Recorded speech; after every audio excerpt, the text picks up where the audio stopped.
Welcome to Dreamy Tales, where soothing stories guide you into a peaceful night's sleep. Enjoy imaginative bedtime stories that take you on a journey to the land of dreams, accompanied by relaxing background sounds to help you unwind and drift off easily. Perfect for both children and adults, Dreamy Tales is your ideal companion to relax, wind down, and enjoy tranquil moments. Don't forget to subscribe, like the video, and share it with others. Tune in, relax, and let your mind wander into a world of calm and serenity with us.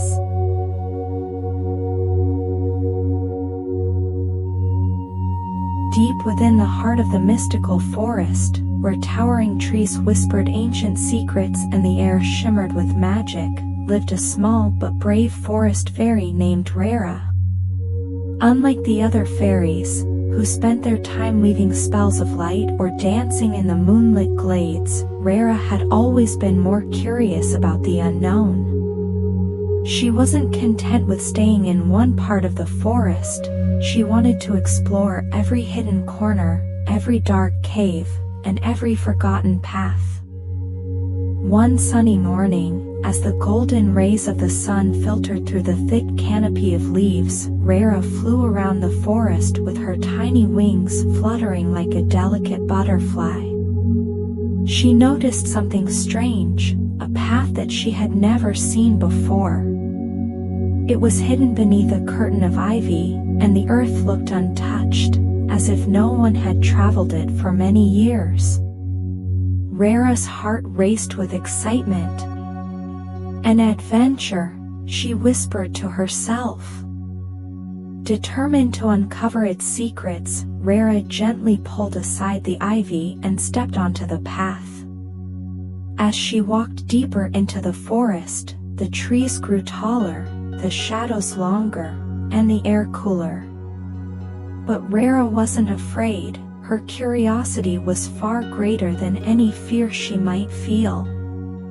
After walking for what felt like hours, she stumbled upon something extraordinary, a glowing flower, unlike any she had ever seen. It was delicate and beautiful, with petals that shimmered like silver and a golden glow emanating from its center. The flower stood in the middle of a small clearing, and it seemed to be calling to her. Rara knelt down beside it, her heart pounding. She had heard legends of a magical flower hidden deep within the forest, a flower that had the power to heal the land and bring light to even the darkest places. Could this be it? She reached out to touch the glowing petals, but as her fingers brushed the flower, a soft voice echoed through the clearing. "Who dares touch the magic flower?" it asked. Startled, Rara looked around but saw no one. I am Rara, a fairy of the forest," she stammered. "I didn't mean any harm. I've only come to explore." The voice softened. "You are brave, young fairy, to venture this far.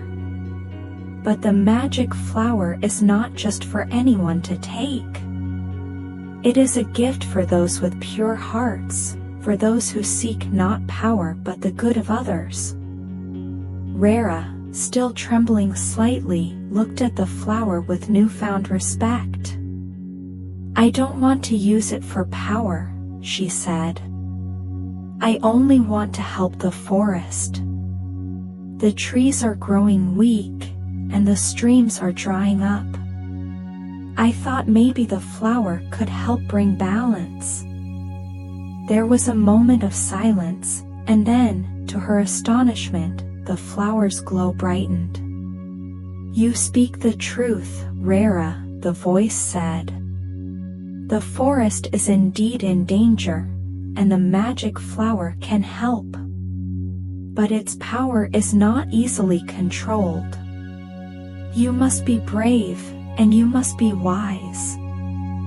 Without another word, the flower's glow dimmed slightly, but its light remained steady. Rara knew what she had to do. She carefully picked the flower, and as she did, she felt a surge of energy flow through her, filling her with strength and courage. As Rara made her way back through the forest, the path seemed to lighten, the trees around her coming back to life. The leaves looked greener, the flowers more vibrant, and the air smelled fresher. The magic flower was already working its magic, healing the land with every step she took. But her journey wasn't over yet. When Rara returned to her village, she gathered the other fairies and told them about the magic flower. They were amazed by her discovery, and together, they decided to use its power to restore balance to the forest. The elders of the village, who had once doubted Rara's adventurous spirit, now looked at her with admiration. She had found the one thing they had been searching for all their lives. Over the following days, the forest began to change. The rivers flowed stronger, the trees grew taller, and even the smallest creatures seemed to be filled with new life. But the magic flower's power wasn't infinite, it needed to be protected and cared for. The fairies built a special garden in the heart of the forest, where the flower could grow and thrive, ensuring the forest would never fall into darkness again. As for Rara, her love for adventure only grew. But now, she understood that her journeys weren't just about satisfying her own curiosity, they were about helping others, about protecting the magic and beauty of the world around her. With the magic flower safe in its new home, Rara knew that her work wasn't done. There were still so many hidden paths to explore, so many mysteries to uncover. One evening, as the sun set behind the trees and the stars began to twinkle in the sky, Rara sat by the flower, watching its gentle glow. "Thank you," she whispered, "for showing me what it means to be brave." The flower shimmered in response, its glow brightening for just a moment as if acknowledging her words. Rara smiled and looked out into the forest. The world was full of magic, and she was ready to explore every bit of it.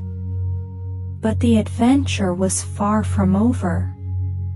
Little did Rara know, her discovery of the magic flower had caught the attention of more than just the fairies.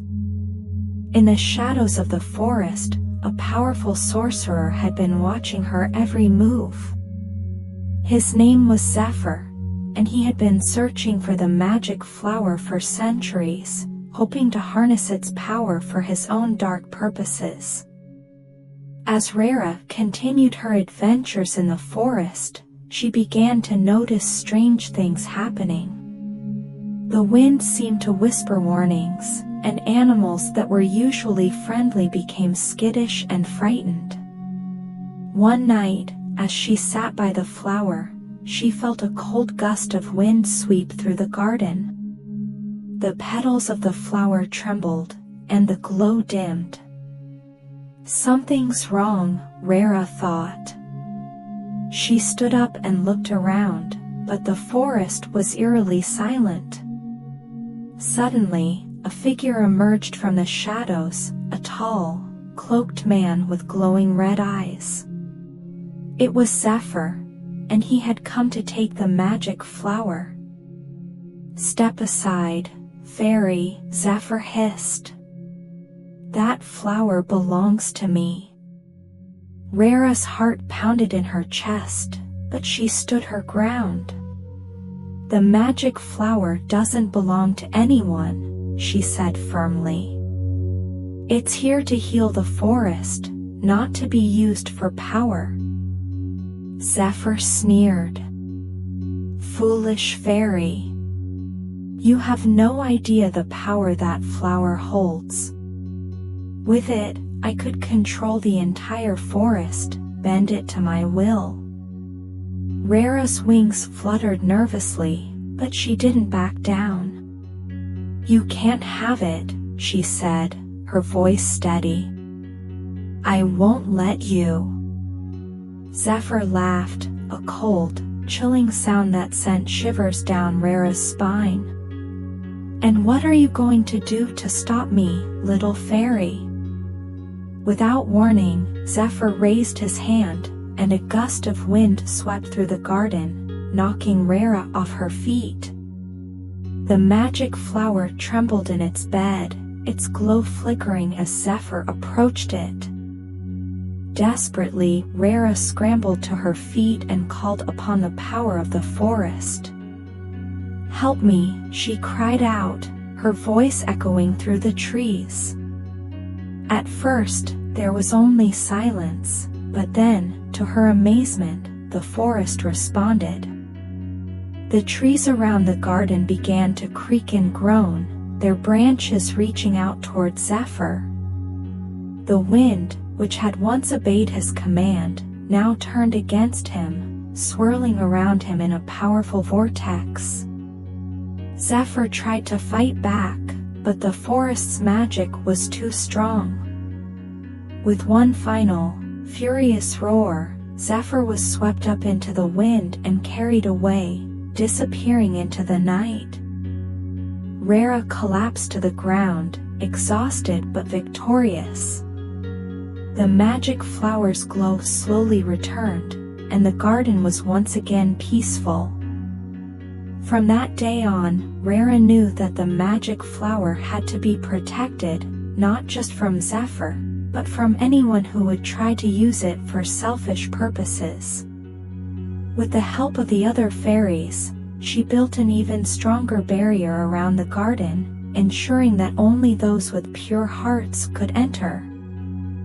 And as for Zephyr, he was never seen again, though some say that on stormy nights, you can still hear his angry whispers in the wind, searching for a way back to the magic flower. Rara's bravery had saved the forest, and though her adventures would continue, she knew that this one would always be her most important.